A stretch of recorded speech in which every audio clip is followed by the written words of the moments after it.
तो साथियों, इस वक्त मैं पहुंच गया हूँ गुजर्रा, जो कि दतिया से लगभग 10 से 12 किलोमीटर है। और यहीं पर वो एक शिलान्यास है जो सम्राट अशोक के जमाने में बना था। चलिए मैं आपको इसे जो है अंदर से दिखाता हूँ।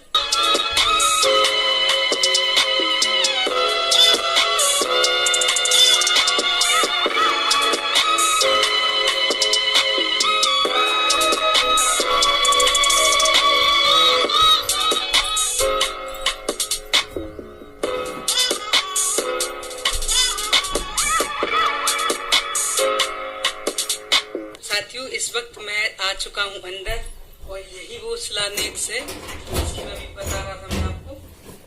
ये अभी आप देख सकते हैं इस तरफ। तो साथियों, अब मैं यदि आपको इसके बारे में बताऊं तो यहाँ पर जो है एक बोर्ड लगा हुआ है। वो बोर्ड पे क्या लिखा है वो मैं आपको पढ़ के सुना रहा हूँ। बोर्ड पे लिखा हुआ है अशोका का गुजर्रा शिलालेख। मतलब इसका जो नाम है वो अशोका का गुजर्रा शिलालेख है। तो साथियों, मैं आपको शिलालेख के बारे में कुछ जानकारी दूं उससे पहले मैं आपको किसी से मिलवाने वाला हूं जो यहाँ पर जो रहते हैं और इस शिलालेख की जो देख रेख करते हैं वो हमको जो है इसके बारे में जो है विस्तार से जो है समझाएंगे। इस वक्त मेरे साथ हैं जो इसकी देख रेख करते हैं इस शिलालेख की, और मैं इनसे थोड़ा सा जानना चाहूंगा। इस शिलालेख के बारे में थोड़ा सा मुझे बताइए। ये शिलालेख अशोक सम्राट का है जी। इसमें जब यहाँ से गुजरे हुए हैं इस नाम का नाम गुजर्रा पड़ा हुआ है, इसलिए से अशोक। और इसमें अशोक राजस प्रिय दर्शी अशोक राजस का नाम मिलता है, इसलिए इसको गुजर्रा में शिलालेख को अशोक राजस के नाम से जाना गया है।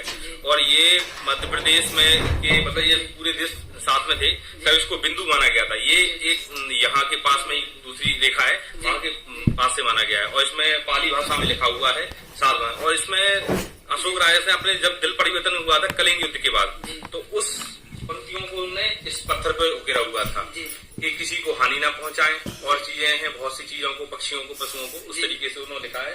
और संघमित्रा और प्लस अपने राहुल को उन्होंने बौद्ध प्रसार के लिए सभी जगह भेजा हुआ है। अभी आपने जो है इसका थोड़ा सा वर्णन बताया कि ये कब जो है इधर अशोक सम्राट कब आए थे और कब इसका जो है बना था।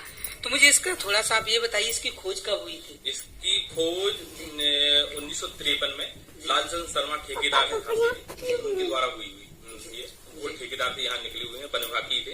उन्होंने इस पत्थर पे ब्रह्मलिपि पाली भाषा में जो लेख लिखा हुआ देखा है, इसकी जानकारी उन्हें आर्कवाली प्राप्त हुई। ये थे हमारे एक साथी जो यहाँ पर इसकी देखरेख करते हैं। इन्होंने काफी जो है इसकी जानकारी दी, जैसे इसकी खोज कब हुई थी, इस पे क्या कई सारे शब्द जो है पाली भाषा में यहाँ पर लिखे हुए हैं। और अभी जो है थोड़ी धूप नहीं है, और जैसे यहाँ पे धूप पड़ेगी ना तो मैं आपको वो भी दिखाऊंगा कि किस तरह से वहाँ पे जो है पाली भाषा में कुछ शब्द लिखे हुए हैं। तो अब मैं आपको बताने वाला हूँ इस शिलालेख पे जो एक दरार बनी ना, जो टूटने की दरार रेखा जो आई है, उसका क्या कारण है। और पहले जब ये था तब इसमें दरार पहले से थी या फिर बाद में आई, इसको जो है मुझे विस्तार में समझाएंगे। यहाँ पर ये जो रेखा आप देख रहे हैं, ये जो चटकी हुई है, ये बलुआ पत्थर पर है, लिखा हुआ है। इसमें क्या है कि अब ये बिजली तड़कने से इसमें जो रेखा है, मतलब बादल तड़कने से ये पत्थर फट चुका है, इसलिए इस पे ये रेखा आई हुई है। ये आदमी को पहले से कहना है कि इसमें धन या कुछ नहीं, ऐसा कुछ नहीं है। ये सिर्फ राष्ट्रीय धरोहर है, इसको संभालना हमारा और सबका कर्तव्य है और कुछ नहीं भाई। और ये अशोक का एक पुराने राजा जो सम्राट रहे हैं इस भारत के, उनका इसमें लेख लिखा हुआ है।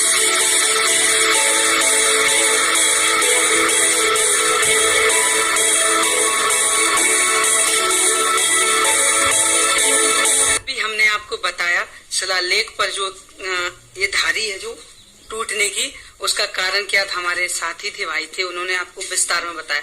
अब मैं आपको इससे जुड़ी एक कहानी और बताने वाला हूँ। अब आप इसकी ये कहानी को और समझिए। आप पीछे देखिए, इस तरह से पूरे में जो बाउंड्री वॉल बना हुआ है लोहे का, लेकिन इस तरफ जो है दूर दूर तक नहीं है। उसका कारण व्यवस्थापक नहीं रहते थे देख रेख करने वाले, तो उस समय अनुपस्थिति में उस समय जो है कुछ लोगों ने इसकी जो है दीवार को तोड़ दिया था। उन्हें लग रहा था कि यहाँ पर जो है कुछ खजाना वगैरह या उन्हें धन मिल सकता है, तो उन्होंने यहाँ पर जो तोड़ फोड़ कर दी थी। और बाद में जो है जब उनको यहाँ पर कुछ नहीं मिला तो वो गिरेली लेके चले गए।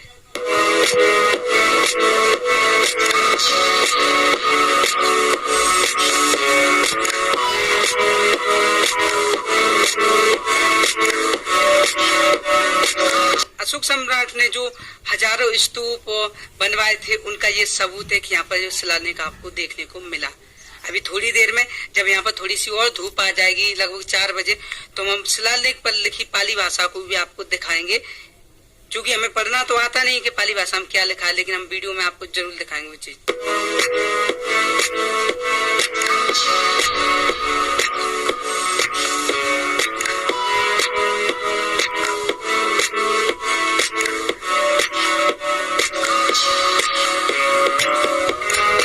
साथियों, शिलालेख पर जो पाली भाषा में कुछ लिखा हुआ है उसका जो है नीचे यहाँ पर जो है हिंदी में वर्णन किया गया है। और इसमें एक चीज मुझे देखने को मिली है, इसमें जो भारत का जो पहले जो नाम हुआ करता था वो नाम हुआ करता था जम्बूद्वीपा। इस पे जो लिखा हुआ है भारत का पहला नाम जो है जम्बूद्वीपा हुआ करता था अशोक के समय में। मैं आपसे जानना चाह रहा था, इस पर जो पाली भाषा में लिखा हुआ है शिलालेख पर, उसको थोड़ा सा हिंदी में बताइए, उसका मतलब क्या है।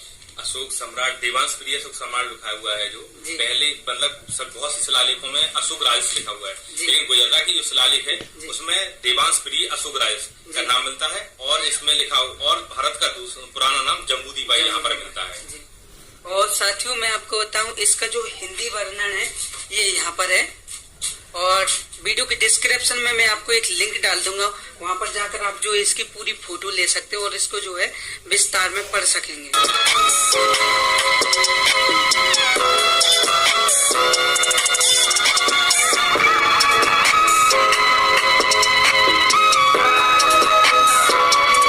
तो साथियों, अभी मैं आपको दिखा रहा था शिलालेख, और ये पूरा शिलालेख बहुत बड़ा हुआ है, काफी बलुआ पत्थर का जो है काफी बड़ा है, यहाँ से लेकर वहां तक बहुत दूर तक जो है पूरा बना हुआ है। चारों तरफ इसकी बाउंड्री है सिवाय एक दीवार, जो मैंने अभी आपको बता दिया कि दीवार क्यों टूट गई थी। इस तरह से जो है पूरी बाउंड्री वॉल यहाँ पर है।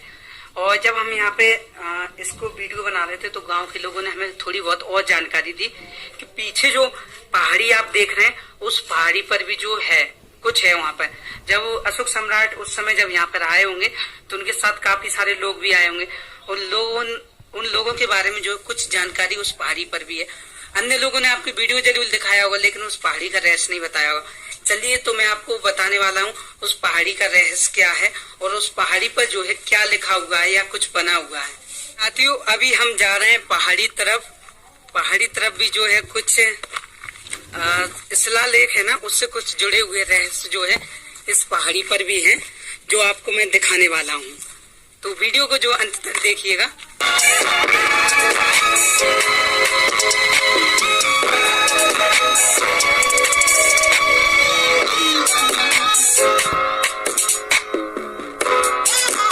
इस वक्त हम पहाड़ी से ऊपर चढ़ के आ चुके हैं।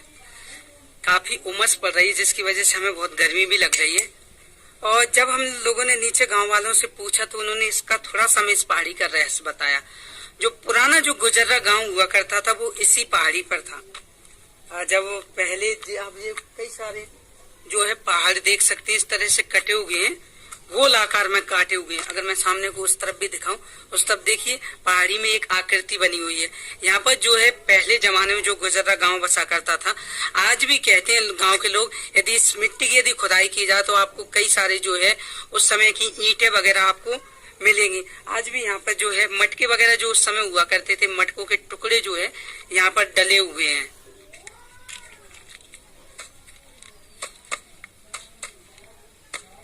तो देखा साथियों आपने, जब हम यहाँ पर लात से जब बल लगा रहे थे नीचे की तरफ, तो ऐसे आवाज आ रही थी जैसे यहाँ पर जो है नीचे कुछ नहीं हो, मतलब पोली जगह नहीं होती, खाली जगह होती।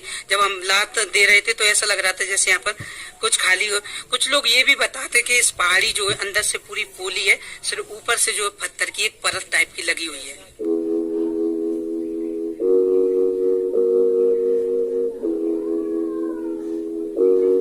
तो साथियों, इस पहाड़ी पर और भी बहुत कुछ चीजें हमें देखने को मिली। यहाँ पर देख सकते हैं आप किस तरह से पहाड़ को जो है काट के बनाया गया है। यदि बारिश आ जाए ना, जैसे बारिश का मौसम हो रहा है, यदि बारिश आ जाए तो मैं इसके अंदर डूब जाऊंगा और पानी से नहीं भीगूंगा बिल्कुल भी। इस तरह की कई सारी चीजें जो हमें यहाँ पर देखने को मिली हैं। तो साथियों, अभी मैं आपको बताने वाला हूँ बैठकर इसको, इसमें जो किस तरह से पहाड़ी को काट के बनाया गया। ये देखिए, मैं यदि इसमें अंदर जाऊँ, ये देखिए, मैं बड़ी आसानी से जो है इसमें बैठ सकता हूँ। आवाज थोड़ा सा आपको कम आ रहा होगा, लेकिन मैं बड़ी आसानी से इसमें बैठ कर यहाँ पर जो कई सारी जो इस तरह की आकृतियां बनाई हैं, ताकि उस जमाने में, उस समय जो गुजर रहा, जो इस गांव का नाम था पहले जमाने में, तो यहाँ पर जो है लोग आराम से यहाँ पर रह सकते होंगे। इस वक्त आप देख सकते हैं हमारे अनिल भैया जो है बैठ के दिखा रहे हैं कि किस तरह से पहाड़ियों को काटकर इस तरह का जो है आकार यहाँ पर बनाया गया है। तो साथियों अभी जो है बहुत गर्मी पड़ रही है और जो शिलालेख बना हुआ है उससे लगभग 500 मीटर दूर जो है हैंडपंप है पानी के लिए। और ये पहाड़ी देख रहे हैं, अभी हम इसी पहाड़ी का रहस्य आपको बता रहे थे जो सम्राट अशोक और शिलालेख से जो है जुड़ा हुआ था। अभी हम आए थोड़ा सा पानी पीने के बाद, पानी पीने के बाद हम आपको एक रहस्य और बताने वाले, उसके बाद इस वीडियो को हम खत्म करेंगे।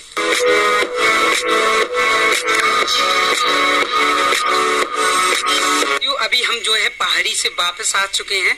थोड़ा बारिश का भी मौसम हो रहा है। मैं आपको ऊपर दिखाऊं, देखिए कुछ एक दो जो है बूंदें गिरने लगी हैं। अब हम आपको ये स्तूप के बारे में हमने आपको पूरा बता दिया है। जो शिलालेख बना हुआ है उस पर भी हमने काफी सारी जो जानकारी हमको लगी, या हमारे जो साथी थे इसकी जो देखरेख करते उन्होंने जो काफी सारा इसके बारे में हमको बताया। और अभी हम आपको एक रहस्य और बताने वाले हैं, यदि बारिश नहीं हुई तो। और इस काम में हमारी पूरी मदद कर रहे थे अनिल भैया। तो अनिल भैया, मैंने आपको बहुत देर से थैंक यू नहीं कर पाया, तो आपको बहुत बहुत धन्यवाद जी। तो अभी हम चल रहे हैं दूसरे रहस्य को देखने के लिए। साथियों इस वक्त मेरे साथ है पुरातत्व विभाग द्वारा इसका संरक्षण करने के लिए, इसको देख रेख के लिए रखा गया है। सर मैं आपका नाम जानना चाहूँगा। हमारा नाम मोहम्मद फैजान खान है। मोहम्मद फैजान खान है, और इन्होंने जो काफी सारी हमारी वीडियो में मदद की इस रहस्य को सुलझाने के लिए। जो शिलालेख बना हुआ है उस पर क्या कुछ लिखा हुआ है, कब का, ये सब जानकारी दी, तो आपको बहुत बहुत धन्यवाद जी। हम आपको जो दूसरे रहस्य की बात कर रहे थे, शिलालेख से जो है जुड़ा हुआ है ये पत्थर है। ये पत्थर आप देख सकते हैं, इस पर जो है कुछ